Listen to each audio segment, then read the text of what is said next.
स्वयंपाकघरात 5 वस्तू कधीही संपून देऊ नका. का बरं आणि कोणत्या आहेत त्या वस्तू?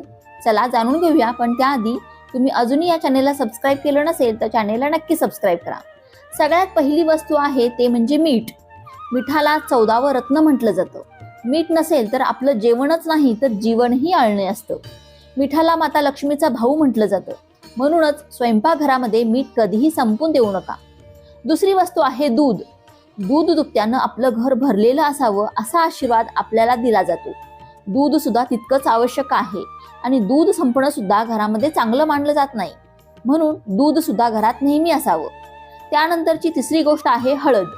हळद ही औषधी असते हे तर आपल्या सर्वांना माहितीच आहे आणि म्हणूनच घरामध्ये हळद कधीही संपून देऊ नका. त्यानंतरची चौथी गोष्ट आहे तेल. तेल सुद्धा घरामध्ये नेहमी असावं.